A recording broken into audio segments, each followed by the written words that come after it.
सच्चिदानन्दरूपाय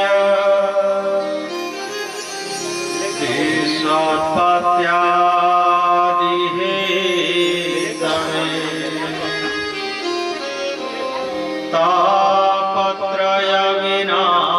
तापत्रयविनाशाय श्रीकृष्णाय वयं नुमः। यं प्रव्रजन्तमनुपेतमपेतकृत्यं दयपायनो विरहकातराजुहाव पुत्रेति तन्मयतया सर्वोऽभिनेदु तं सर्वभूतहृदयं मुनिमानतोऽस्मि।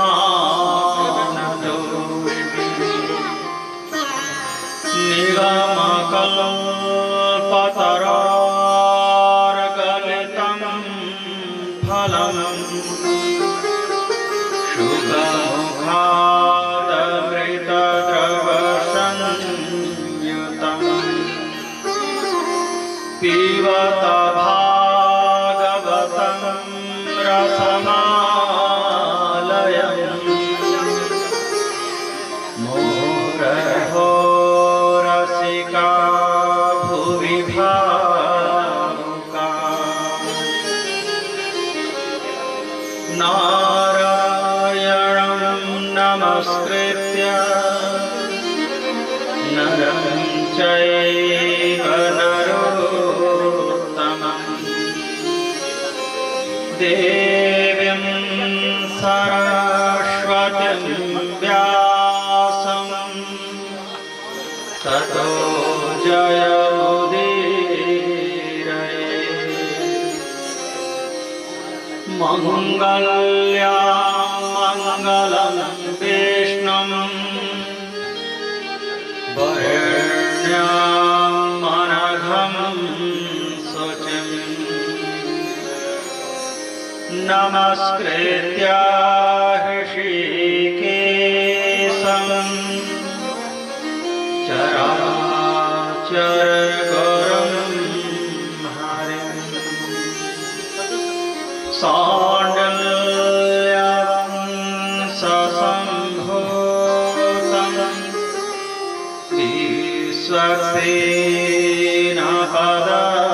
विश्वक्सेनपदाश्रितं हरिनारायणं वन्दे ज्ञानभारतीसुधानिधिम्।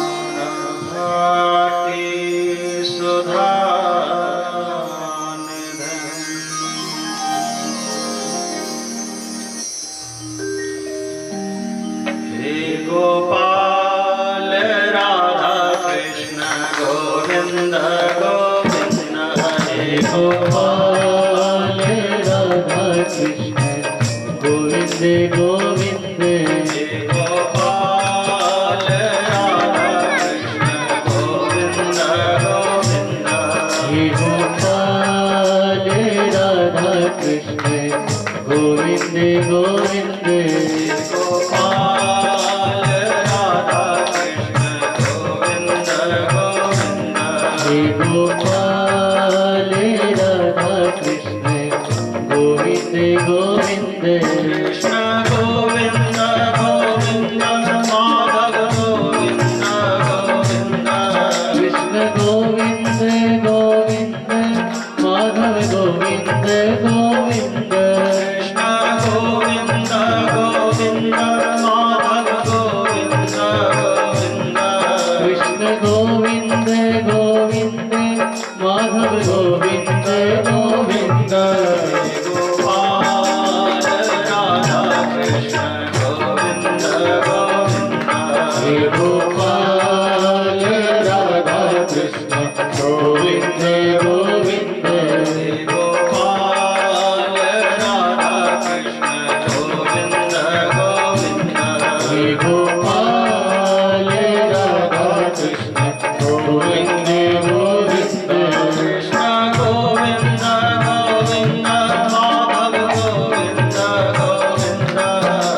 गोविंद माधव गोविंद गोविंद दयालु राधा कृष्ण गोविंद गोविंद दयालु राधा कृष्ण गोविंद गोविंद दयालु राधा कृष्ण गोविंद गोविंद दयालु राधा कृष्ण गोविंद गोविंद कृष्ण गोविंद गोविंद माधव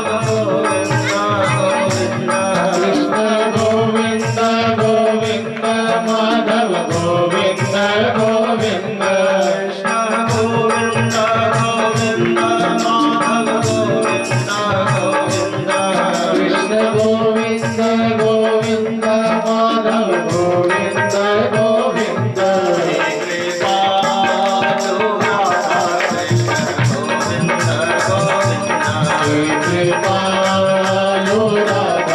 कृष्ण गोविंद गोविंद माधव गोविंद गोविंद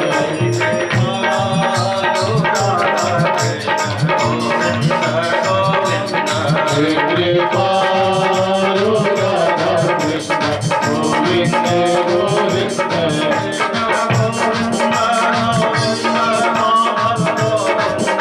गोविंद कृष्ण गोविंद गोविंद माधव गोविंद गोविंद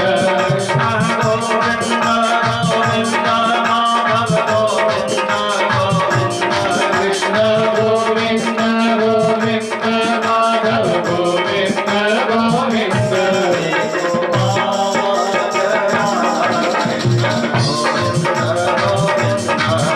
गोपाल राधा कृष्ण गोविंद गोविंद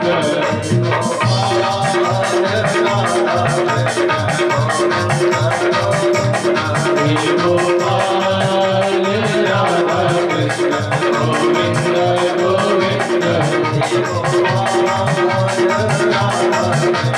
कृष्ण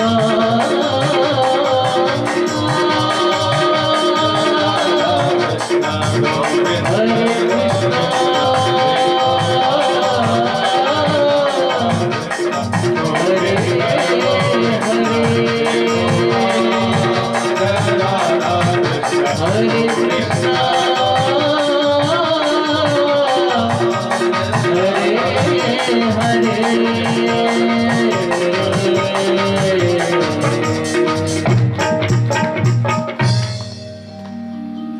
बोले श्री लक्ष्मीनारायण भगवान की जय हो श्री वैकुंठनाथ भगवान की जय हो श्री गोदारंगनाथ भगवान की जय हो श्री राधा कृष्ण भगवान की जय हो श्रीमद्भागवत महापुराण की जय श्री विघ्नहरण भगवान की जय श्री महामुनि सुखदेव जी महाराज की जय श्री कृष्ण द्वैपायन वेद व्यास जी महाराज की श्री गंगा महारानी की जय श्री यमुना महारानी की श्री सरस्वती महारानी की जय हो अवाहित पूजित सभी देवी देवताओं की श्री अत्रि विशाल भगवान की जय हो श्री काशी विश्वनाथ भगवान की जय हो श्री नर्मदेश्वर महादेव की जय हो श्री नागराजा जी महाराज की जय हो श्री दनियाली देवी महारानी की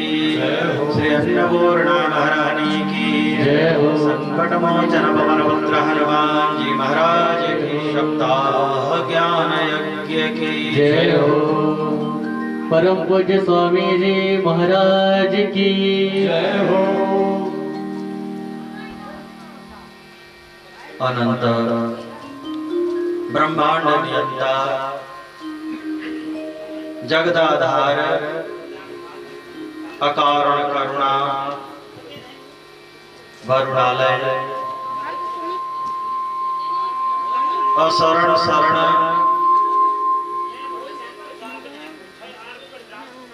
सर्वज्ञ सर्वशक्तिमान नित्य शुद्ध बुद्ध मुक्त स्वभाव भगवान वेद व्यंग श्री कृष्ण सर्वत्र व्याप्त हैं और उन्हीं सर्वव्याप्य भगवान वेद व्यंग के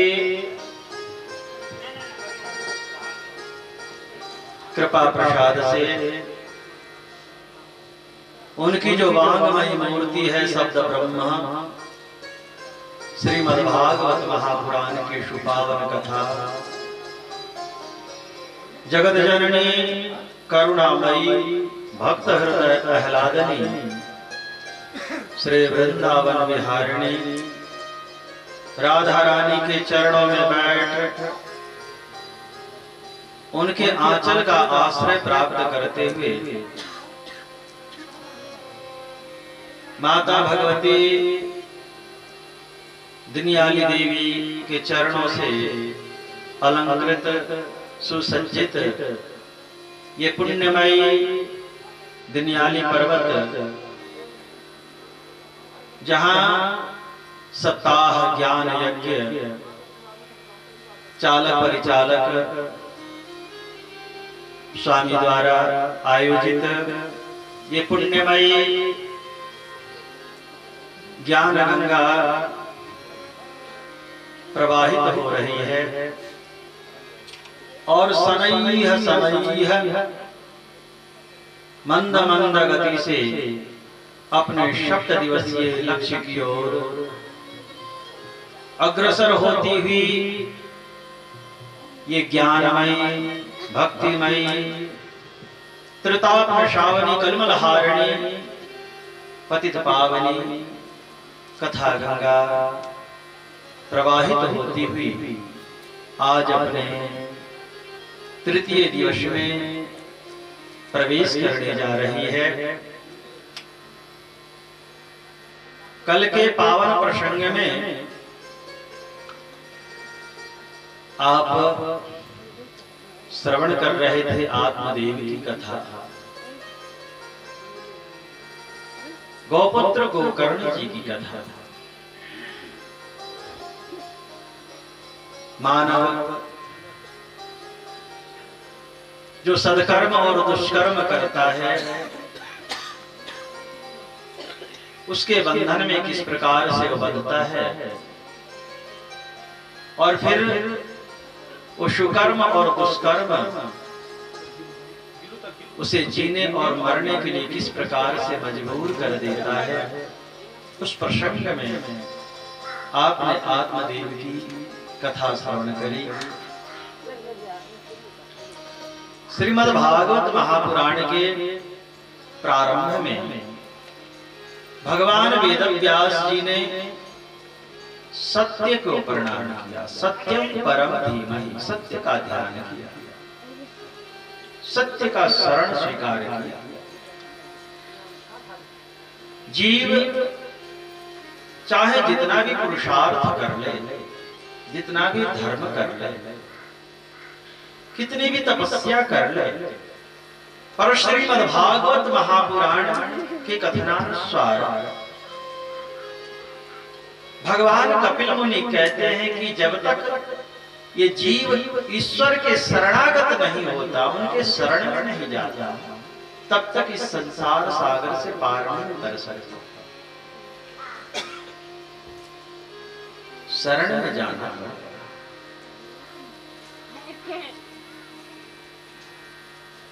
भगवान शरणागत वत्सल है। भगवान वेदव्यास ने किसी देवी देवता को नमन नहीं किया, किसी विघ्नहरण का स्मरण नहीं किया। सत्यम परम धीमहि, सत्य के शरणागत हुए, उनका ध्यान किया। नाम किसी का नहीं, सिर्फ सत्य। बद्रिकाश्रम में श्रीमद्भागवत महापुराण की रचना कर रहे हैं,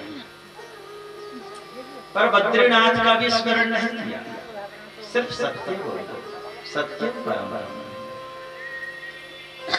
पर भगवान वेदव्यास का सत्य है कैसा?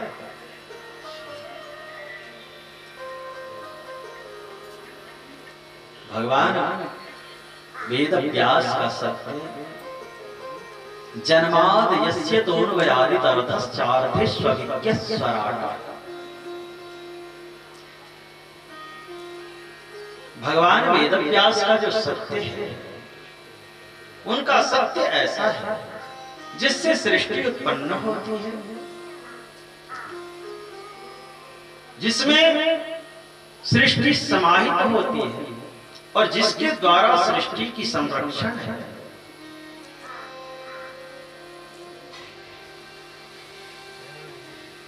ऐसे सत्य भगवान वेदव्यास के हैं।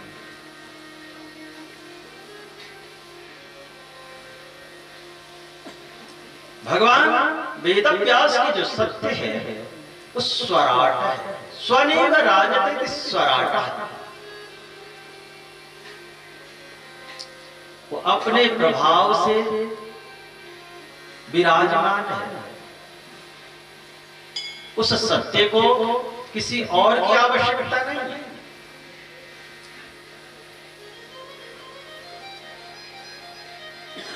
संसार के जितने असत्य पदार्थ है वो एक दूसरे पर आधारित है। इस बल्ब में रोशनी है पर तब है जब लाइट है, बिजली है, और बिजली में भी वो ताकत तब है जब वो पानी के द्वारा चलाए जाए, और पानी में भी ऊर्जा तब है जब उसमें प्रवाह है। तो सब एक दूसरे के ऊर्जा से ऊर्जेवान है, चलायमान है। पर मैं कहता हूं भगवान सूर्य में कौन तेल डालता है? कौन से करंट है भाई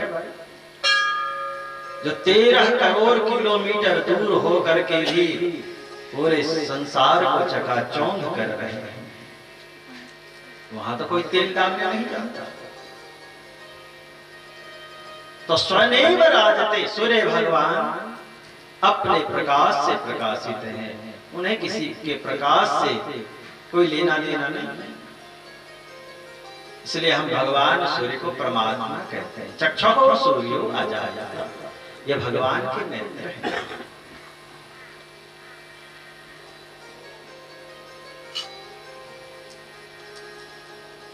तेन ब्रह्म हृदय आदि कवये,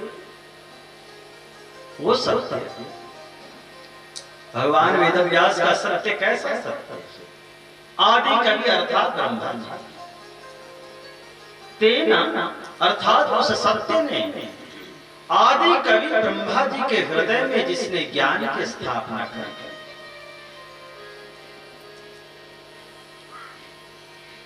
कि ब्रह्मा जी कभी मोहित ना हो, पर फिर भी मोह्यन्ति यत सूरयः, फिर भी ब्रह्मा जी मोहित हो जाते।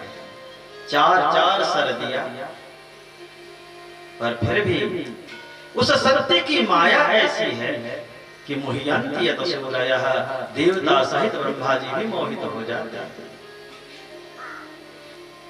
तेजो वारी मृदां यथा विनमयो यत्र त्रिसर्गो पुरुषाः। उस सत्य का प्रभाव ऐसा है कि जो वस्तु जिसमें है नहीं उसमें उसका बोध हो जाता है। भगवान वेदव्यास का जो सत्य है वो अन्वय व्यतिरेक है। वेदांत का एक शब्द है अन्वय व्यतिरेक, अर्थात वो सत्य ऐसा है कि हाथी में तो है पर हाथी के सिंग में नहीं है। पर क्यों नहीं है सिंग में? अरे भाई, हाथी के सिंग होते ही नहीं। तो जो पदार्थ नहीं है उसमें वो परमात्मा नहीं है, और जिसका अस्तित्व है उसमें वो शोभायमान हो रहा है। तेजो वारी मृदां यथा विनमयो, उस सत्य का प्रभाव ऐसा है कि आग में पानी का बोध करा देता है। आग में पानी, जब सृष्टि क्रम को देखेंगे थोड़ा विचित्र लगता है कि ऐसा कैसे संभव है। आकाश तत्व में जब विकार उत्पन्न हुआ तो आकाश से वायु की रचना है, और वायु में जब विकार उत्पन्न हुआ तो अग्नि की रचना है, अग्निदेव उत्पन्न, और अग्नि में जब विकार उत्पन्न हुआ तो जल की रचना, आग से पानी की रचना है।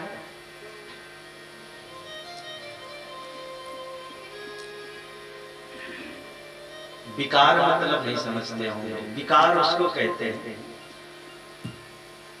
समय के साथ एक के साथ दूसरे का जन्म हो जाना। जैसे आप दही रख दो, 4 दिन बाद वो मीठे दही में खटास आ जाती है।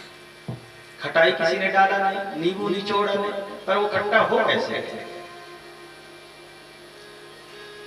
तो दही में जो खट्टापन का बोध हो रहा वो विकार है दही का। अब 10 दिन उसको छोड़ दो, 10 दिन बाद देखो तो उसमें कीड़े पड़ जाएंगे। कीड़ा किसी ने डाला नहीं, पर दिख रहा, यानी वो दही का विकार वो कीट है, कीटाणु है। तो समय के साथ एक दूसरे का जन्म हो जाना ही विकार है। तो अग्निदेव में जब विकार हुआ, अग्नि में विकार उत्पन्न हुआ तो जल की रचना,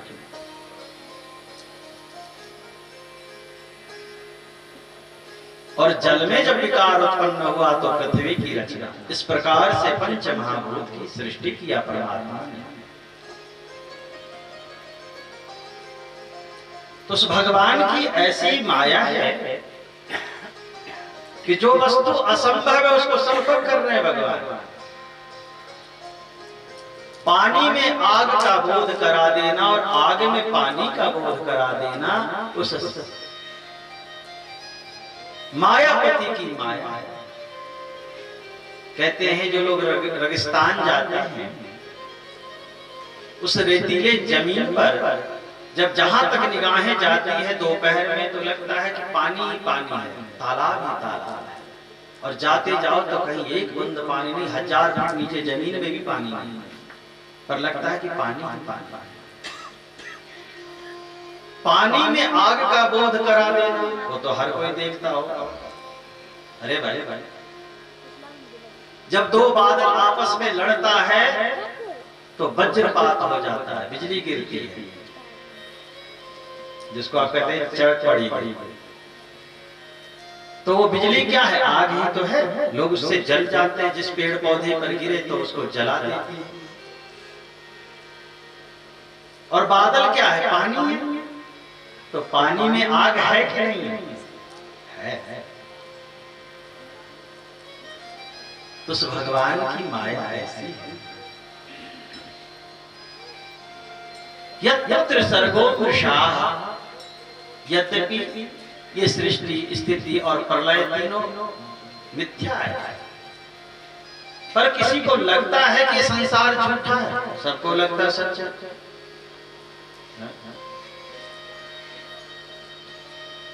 धाम्ना स्वेन सदा निरस्तकुहकम् सत्यं परं धीमहि।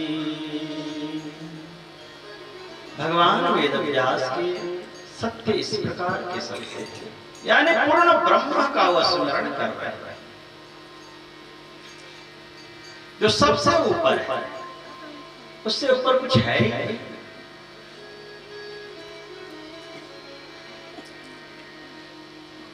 उसके बाद भगवान वेदव्यास भागवत में क्या लिख रहे हैं उसको स्मरण कर रहे हैं। धर्मः प्रोज्झित गीतगोत्र परं निर्मत्सराणां शताम्। भागवत में भगवान वेदव्यास धर्म का वर्णन करने जा रहे हैं। कैसा धर्म? प्रोज्झित धर्म। प्रोज्झित अर्थात निर्विवाद, जिस धर्म को एक न एक दिन सबको स्वीकार करना पड़ेगा, ऐसे निर्विवाद धर्म का स्मरण करना, वर्णन करना। निर्मत्सराणां शताम्। ऐसे संत जन जो निर्मत्सर है। दुनिया में मत्सर बुद्धि वाले लोग होते हैं। मत्सर किसको कहते हैं? मत्सरति इति मत्सरा, मेरे से अच्छा, मेरे से आगे, मेरे साथ ऐसा, जिसके मुख में मेरे मेरे चलता रहता है, ऐसे मत्सर बुद्धि वाले लोग होते हैं जो हर काम में मैं मेरो इनो मेरो तेनो मैं ना करी,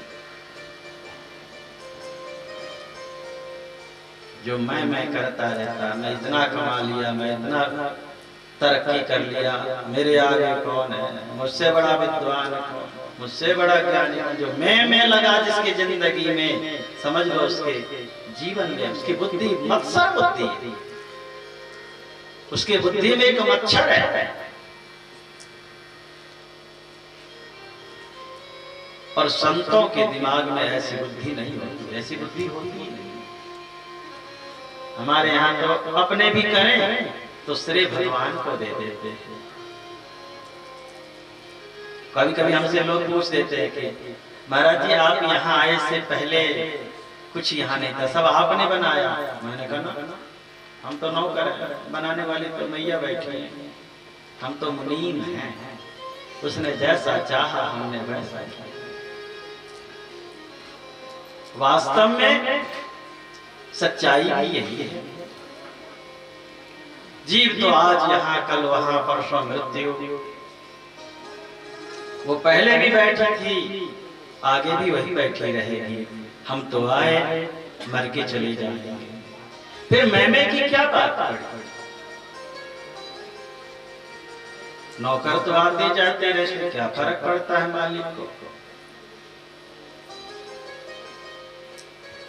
निर्मत्सराणाम सताम, ऐसे संत जन जो निर्मत्सर हैं, उनके लिए ऐसे धर्म का वर्णन किया, अर्थात भगवत धर्म का वर्णन किया है भगवान वेद व्यास।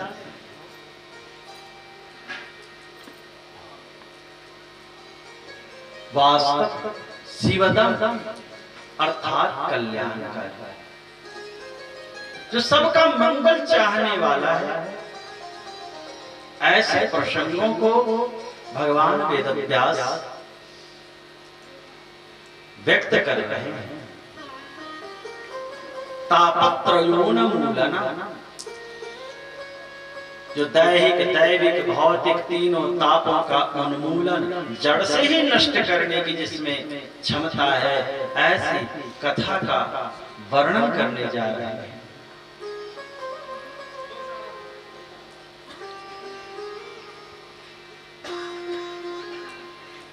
भागवत,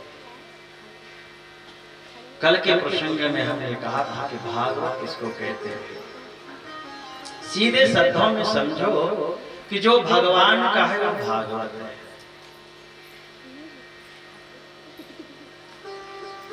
भगवान का भक्त है वो भी भागवत है, भगवान का मंदिर है भागवत है। जो भगवान का हो गया वो भागवत हो गया।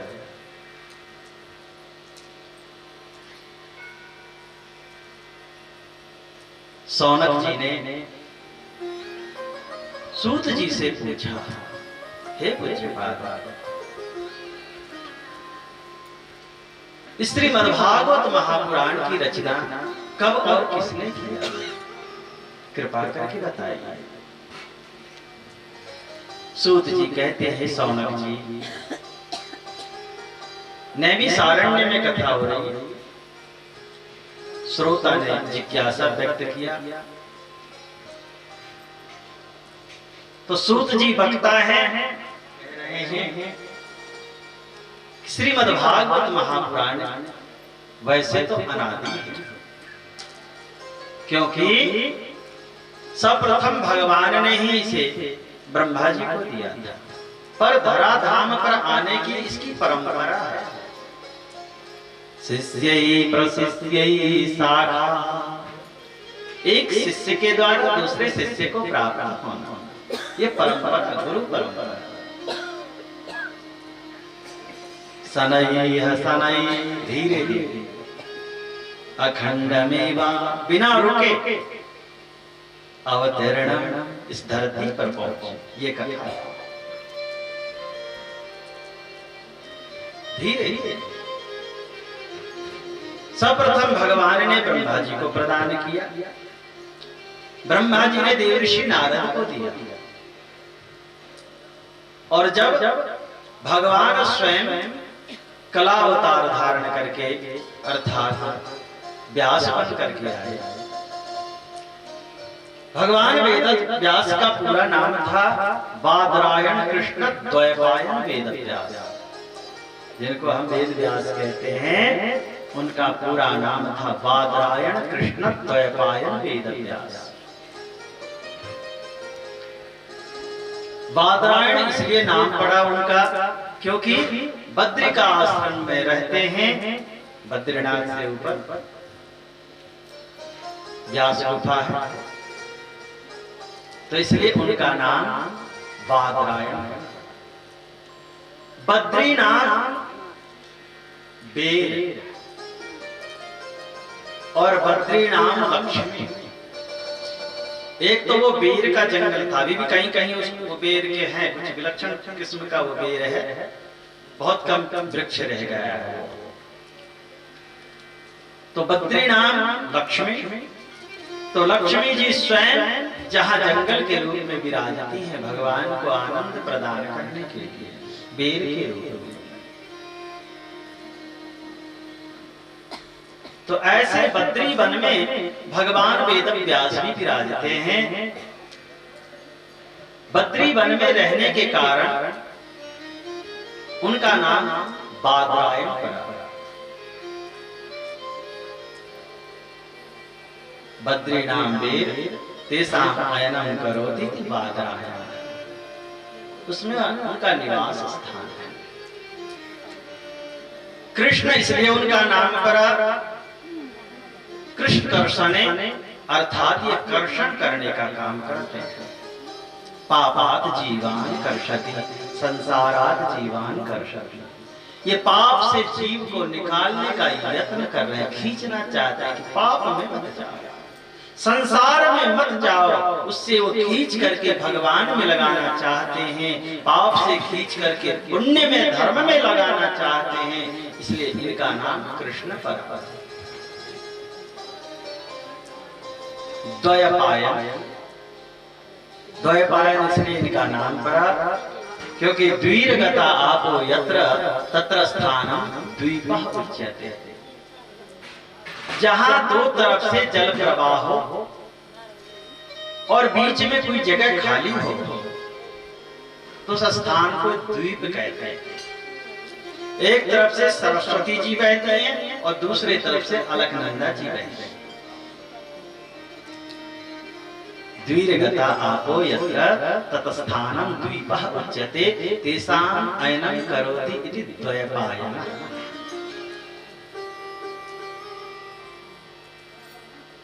इसलिए इनका नाम द्वैपायन पड़ा, ऐसे स्थान पे रहने के कारण।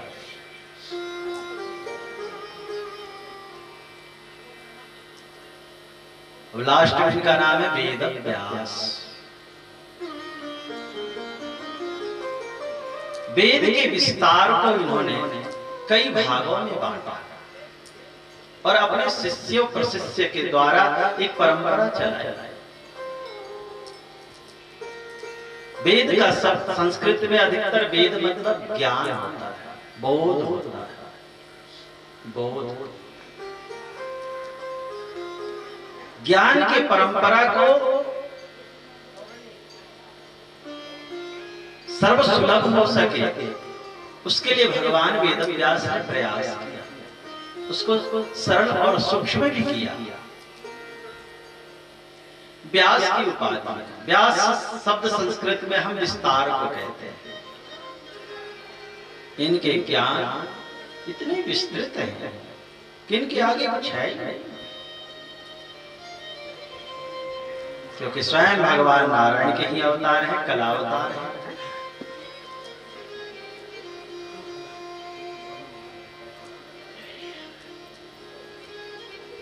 इनका जन्म द्वापर के अंत में हुआ। इनके पिता का नाम पराशर ऋषि, माता सत्यवती। जन्म भी कुछ इस प्रकार का इनका विलक्षण। पराशर ऋषि नदी पार कर रहे थे, आना जाना लगा ही रहता था, कभी उस पार कभी इस पार। तो जो केवट था उसे आवाज लगाई कि हमें उस पार उतार दो। केवट भोजन कर रहा था तो अपनी कन्या से कहा, नाम था मत्स्यगंधा, कि बेटी तू ही पार उतार दे बाबा जी को, हम खाते रहे और बाबा जी प्रतीक्षा करें, ठीक है जाओ। नाव में मत्स्यगंधा ने पराशर मुनि को बिठाई और चल पड़ी। अब दो ही जने थे नाव में, एक मल्लाह की बेटी और दूसरे महात्मा। तो लोग साधु महात्मा को देखते हैं तो कह देते हैं, बाबा जी कुछ सुनाओ तो समय पास हो जाए। कोई कैसेट थोड़े ना बाबा जी के समय पास करे, पर लोगों की ऐसी भावना होती। तो मत्स्यगंधा बोल पड़ी, बाबा जी कुछ सुनाओ तो तुम्हारा भी समय निकल जाएगा, मेरा भी। बाबा जी ऊपर नीचे देखे, पराशर मुनि सही कहा था, सुनाता जी सुनाओ।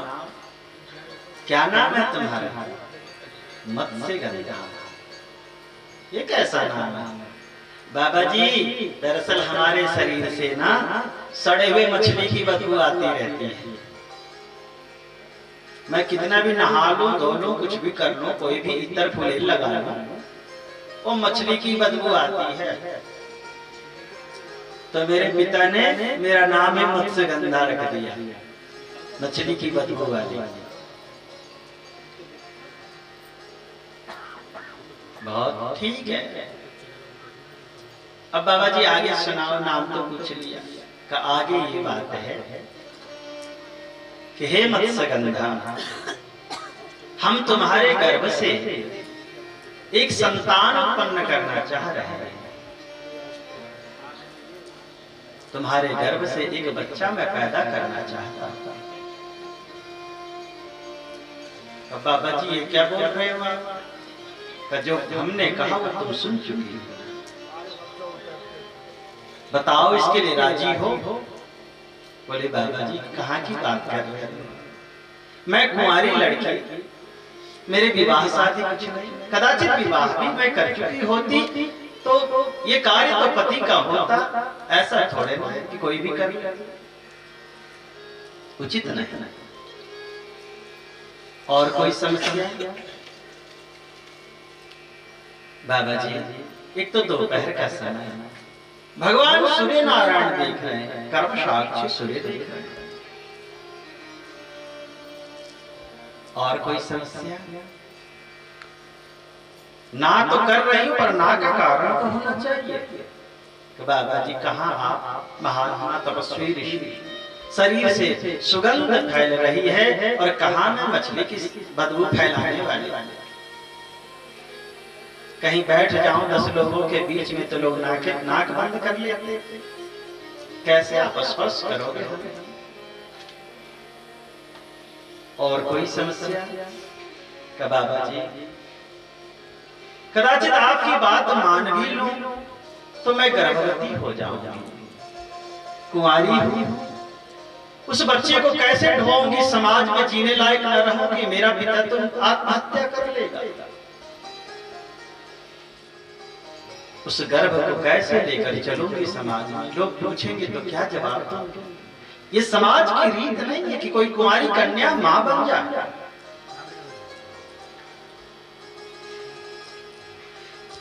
कुंवारी कन्या से जो पुत्र पैदा होता है, उस पुत्र को कानिन कहा गया है। कानिन।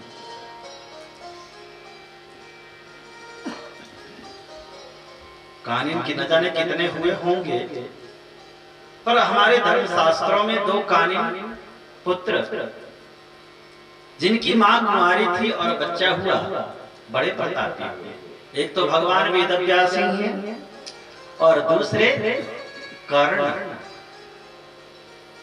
कुंती कुंवारी थी। तो मत्स्यगंधा ने कहा कि कानिन पुत्र पैदा करना समाज की रीत नहीं, निंदित कर्म है। पराशर ऋषि ने कहा देवी इतनी सी बात है? कहा आपके लिए तो इतनी सी बात लग रही है, मेरे लिए तो बहुत बड़ी बात है। कहा तो ठीक।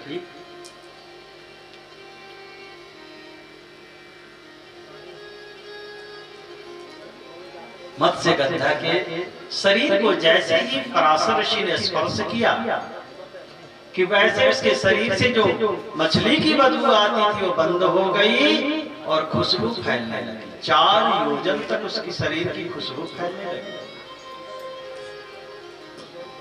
मत्स्यगंधा को रजनीगंधा बना दिया पराशर ऋषि ने मात्र अपने स्पर्श से,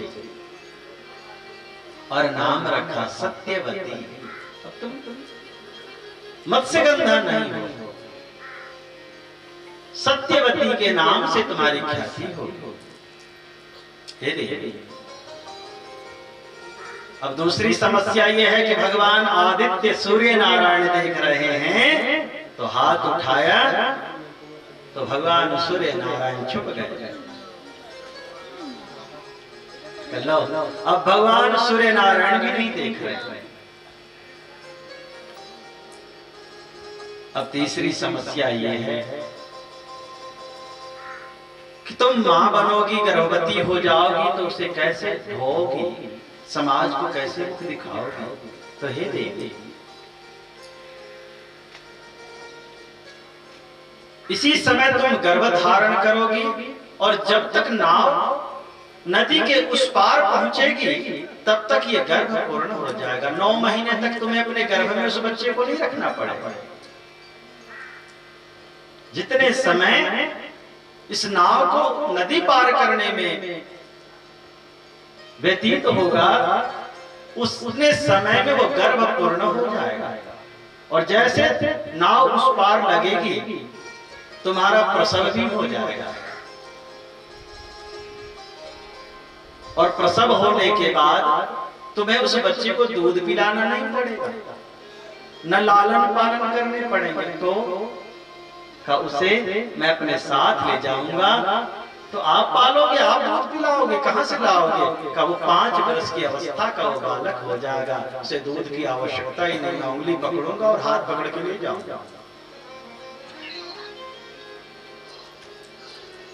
मत्स्यगंधा बोली, हाथ जोड़ ली, बाबा जी, अरे जिसका प्रभाव भगवान सूर्य नारायण को भी ढकने में जो समर्थवान, जिसकी तपस्या इतनी बड़ी, जो संसार के समाज की रीत को बदल दे कि मां स्त्री गर्भ धारण करती है तो 9 महीने तक उसे ढोती है, उसको आप पल भर में पूर्ण कर सकते हो।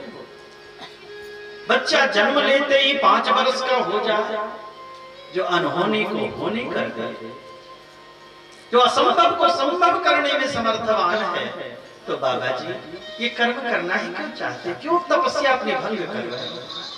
इतनी बड़ी तपस्या आप क्यों लुटा रहे हैं? पराशर ऋषि ने कहा, हे देवी, तुमने सत्य बात कही। मैं कोई वासना के वशीभूत होकर ये कर्म नहीं कर रहा, तो का विधाता की लेख ऐसी है, मैं मजबूर हूं। विधाता की लेख को आप पलट सकते हो बाबा जी, पलट लो। क्यों अपनी तपस्या बर्बाद कर रहे हो? का देवी, अब जो मैं सत्य कहने जा रहा हूं उसे ध्यान से सुनो। मैं इसलिए ऐसा करने जा रहा हूं कि स्वयं भगवान नारायण मेरे पुत्र बनकर के जन्म लेना चाहते हैं। विधाता ने ऐसा लेख लिखा है। वो व्यास रूप में अवतरित होंगे और पूरे संसार का कल्याण करेंगे।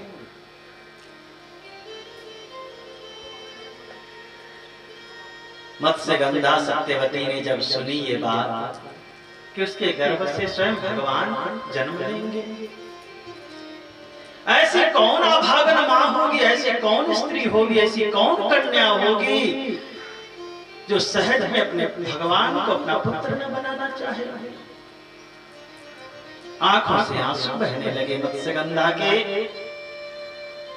सड़ी मछली की बदबू आने वाले शरीर से भगवान जन्म लेंगे, मैं भगवान की मां बनूंगी।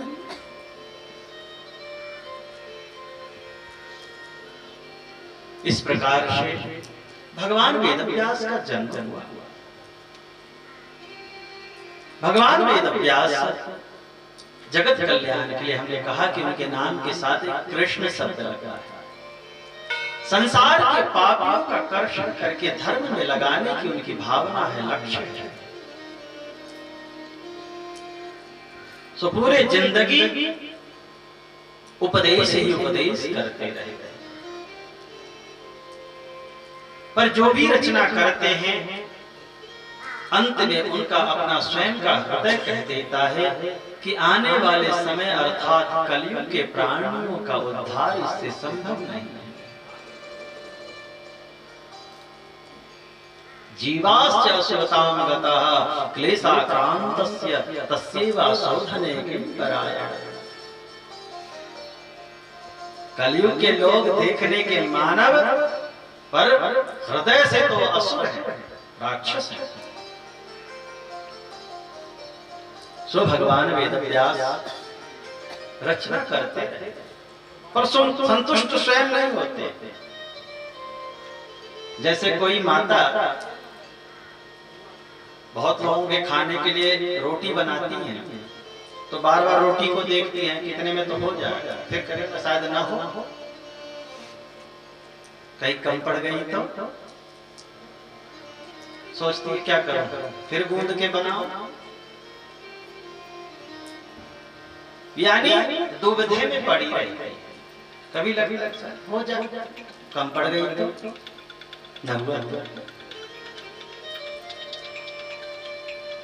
क्योंकि किसी के पेट में कोई जा करके देखता नहीं कि कितना रोटी कौन निकलेगा।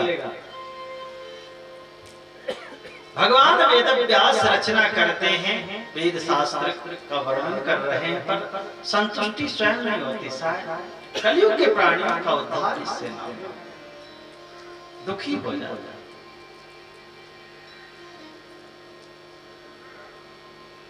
भगवान वेदव्यास दुखी होकर के बैठे थे कि उसी समय एक सुंदर नाम ध्वनि, भगवान के नाम संकीर्तन की ध्वनि सुनाई पड़ी। श्रीमन नारायण नारायण नारायण,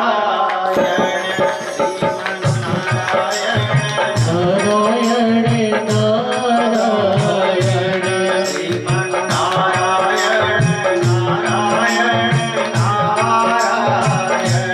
श्रीमन नारायण नारायण नारायण, श्रीमन नारायण नारायण नारायण,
नारायण नारायण नारायण हरे नारायण नारायण नारायण हरे नारायण नारायण नारायण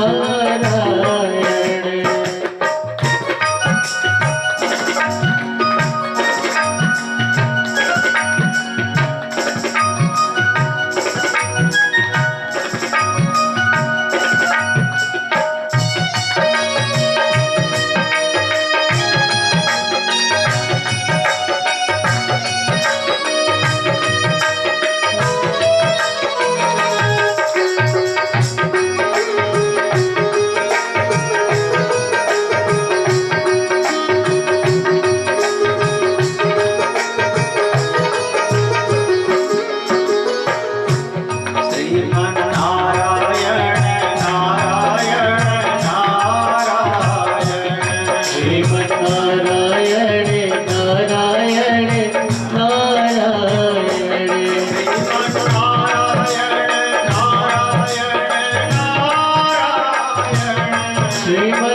श्रीमन्नारायण नारायण नारायण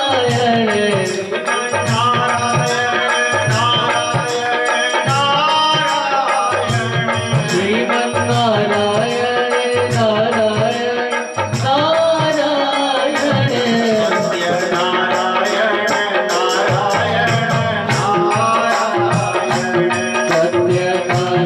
श्रीमन्नारायण नारायण नारायण सत्यनारायण नारायण सत्यनारायण नारायण नारायण सत्यनारायण नारायण सत्यनारायण नारायण नारायण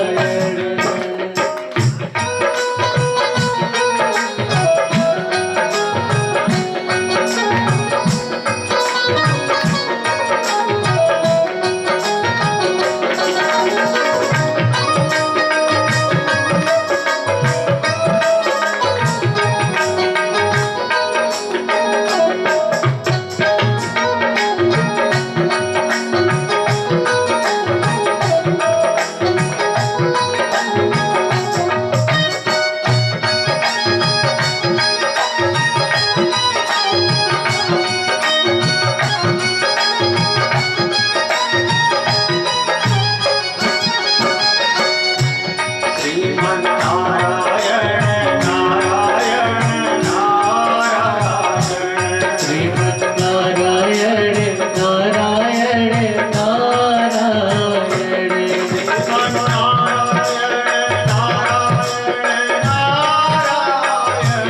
श्रीमन्नारायण नारायण नारायण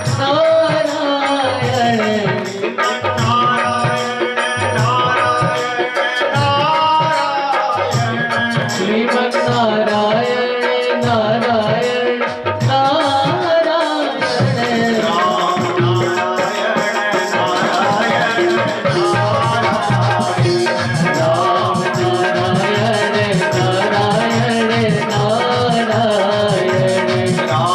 नारायण नारायण नारायण राम नारायण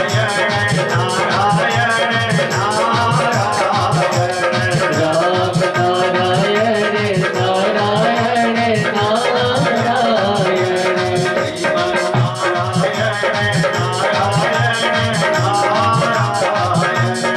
श्रीमन्नारायण नारायण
भगवान की जय हो।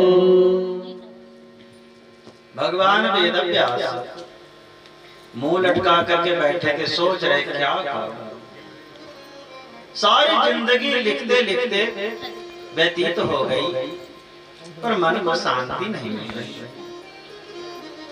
और तभी श्रीमन नारायण नाम ध्वनि सुनाई पड़ी। तो भगवान वेदव्यास ने सोचा कोई महात्मा आए हैं, बाहर निकल करके देखते हैं।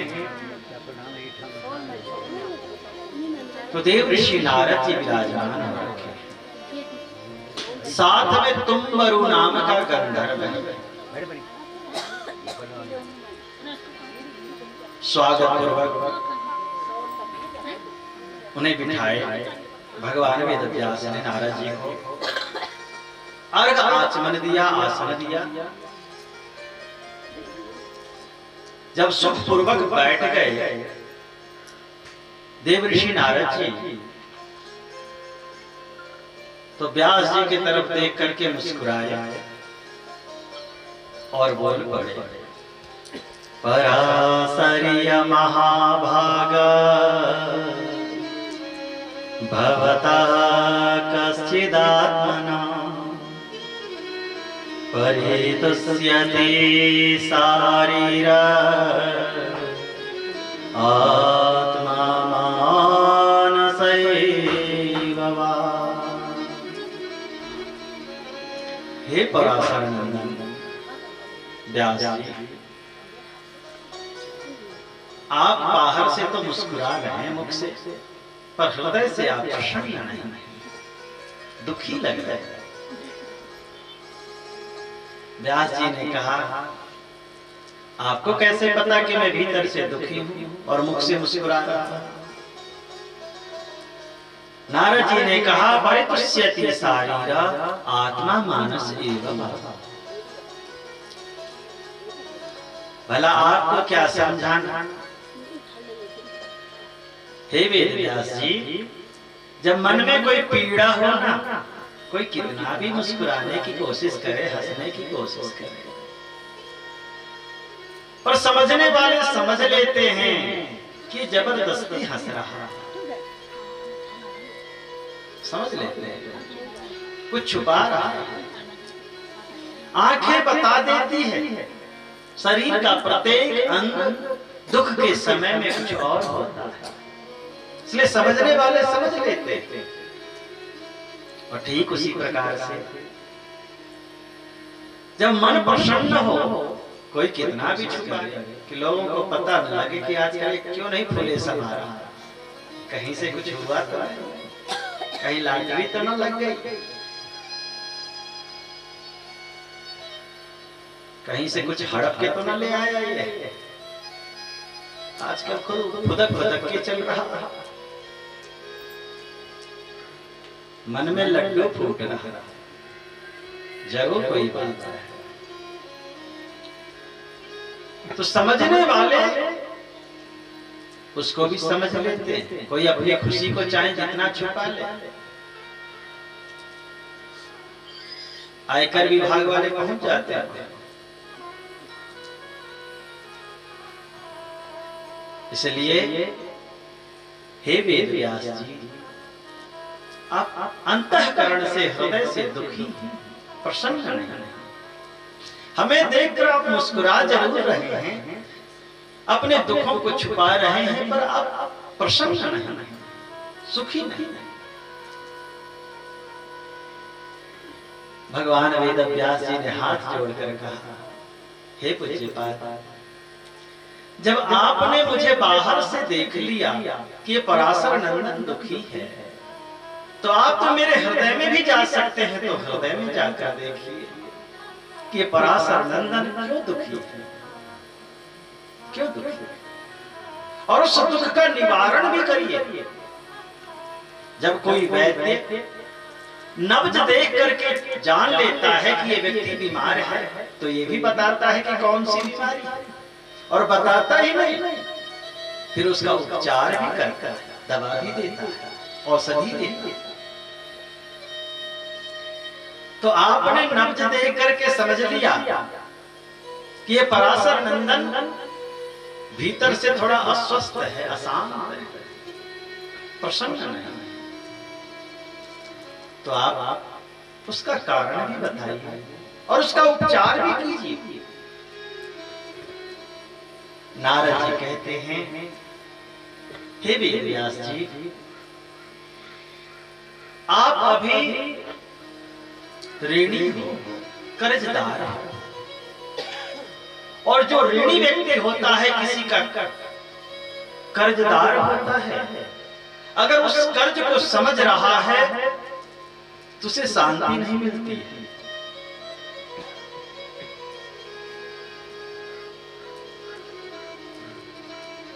आप कर्जदार हो, ऋणी हो, आपने अभी तक कर्ज नहीं चुकाया। वेद व्यास जी ने कहा, मैं और कर्जदार किसका? आप संतों के कर्जदार हो, आप भगवान के भक्तों के ऋणी हो।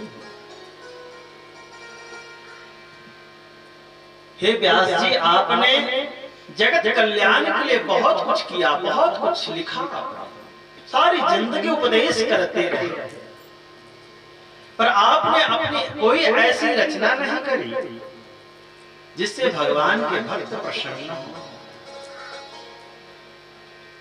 जिससे भगवान के भक्त प्रसन्न हो, जिनसे संत महात्मा आह्लादित हो जाएं, प्रफुल्लित हो जाएं, ऐसा कार्य आपने कुछ भी नहीं किया। इसलिए आपको शांति नहीं मिल रही है। आप कर्जदार हो भगवान के भक्तों के, उनके लिए कुछ नहीं लिखा आपने।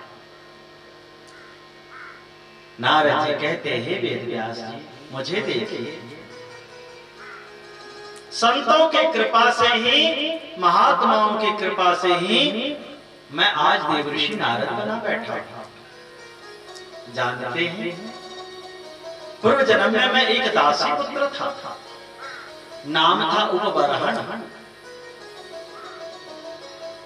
गरीब घर में जन्म लिया, मैं तो वो अभागा बच्चा था।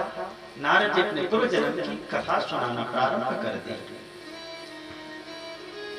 कि संतों ने कैसे कृपा करी और मैं देवऋषि नारद बन गया। भगवान वेद व्यास ने कहा, सब बातें याद है आपको? का जी बिल्कुल याद है। तो कृपा करके बताइए कि संतों ने किस प्रकार से कृपा करी आप पर कि आज आप ब्रह्मा के मानस पुत्र देवऋषि नारद बने बैठे हैं, जब आप एक दासी पुत्र थे। तो नारद जी कहते हैं, वेद व्यास जी, जब मैं अपने मां के गर्भ में आया तो मेरे पिता की मृत्यु हो गई। मैंने पिता का मुख नहीं देखा। मेरे जन्म से पहले ही मेरे पिता इस संसार सागर को छोड़कर चले गए। मेरी मां विधवा हो गई। घर में इतनी गरीबी कि 2 वक्त की रोटी की व्यवस्था भी नहीं थी। मेरी मां जीना भी नहीं चाहती थी। घर में कोई और सदस्य भी नहीं था। एक पिता, उनकी मृत्यु हो गई। मेरी मां विधवा, घर में गरीबी, 2 वक्त की रोटी भी नहीं। भला वो बेचारी किसके सहारे जीती, अबला नारी। पर समाज के लोगों ने समझाया, सांत्वना दिया, आशा दिखाई कि आज तेरे घर में कुछ नहीं है, पर तेरे गर्भ में तो एक बालक है। एक दिन ये बच्चा तेरा बेटा जन्म लेगा, बड़ा होकर के तेरे सारे दुखों को दूर कर देगा, हर सुख सुविधा तुम्हें देगा वो बालक। दुनिया आस की डोर से बंधी है। नारद जी कहते हैं, हे वेद व्यास जी, मेरी मां जो जीना नहीं चाहती थी, पर गर्भ में मैं था, पेट में मैं था, तो मर भी तो नहीं सकती थी। सो उन गरीबी के दिनों में भी जीने की इच्छा न थी, फिर भी मैं गर्भ में था तो जीने की साहस कर लिया।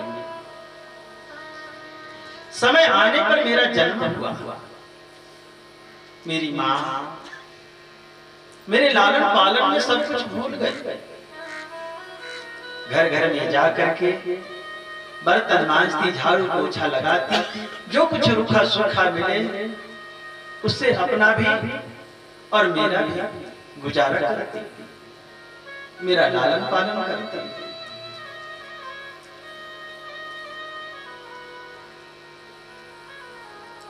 जब मैं थोड़ा बड़ा हुआ, लगभग 5 वर्ष का, थोड़ा समझने लगा बातों को कि मेरी माँ कितनी दुखी है, तो गांव में संतों की जमात आई। पहले महात्मा लोग जमात में चलते थे, 10, 20, 50 इकट्ठे हो गए, अब उतने रह भी नहीं गए हैं। तो महात्माओं की जमात आई। महात्माओं ने कहा कि हम लोग उस गांव में ठहरे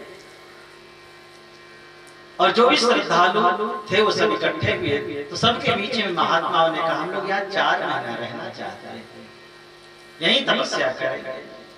तो गांव में जितने श्रद्धालु थे उन्होंने कहा ठीक है बाबा जी, हमसे जो चले बनेगा सहयोग करेंगे। महात्मा लोग वहां रहने लगे। नारद जी कहते हैं मेरी माँ को भी सूचना मिली कि गांव में महात्मा आ रखे हैं, संत महात्मा रखे हैं, तो मेरी माँ भी गई। पर इस बेचारी के पास कोई स्थान नहीं। मेरा हाथ पकड़ी और गई महात्माओं के पास, प्रणाम करी और हाथ जोड़ करके बोली बाबा जी,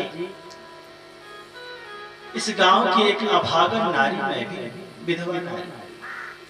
बाबा जी मेरे पास कुछ नहीं है, ये एक बच्चा है, रहने को ढंग का घर नहीं, खाने को रोटी नहीं, पहनने को कपड़े भी नहीं। देखो बाबा जी, पर मैं दुखड़ा सुनाने नहीं आई। महात्मा ने कहा तो फिर बाबा जी हमारे जीवन में तो कोई सुख आया ही नहीं, हमने सुख के दिन तो देखे ही नहीं, पर मैं चाहती हूं कि मैं भले दुखियारी रहूं पर इतने सत्कर्म तो करके संसार से जाऊं कि मुझे सुख न मिला तो न मिला, मेरे बच्चे को जीवन में सुख मिले, वो कष्ट ये ना देखे। बाबा जी मेरे पास तो कुछ नहीं, फिर भी मैं सेवा करना चाहती हूं। ये शरीर है और इस शरीर से ही सेवा करना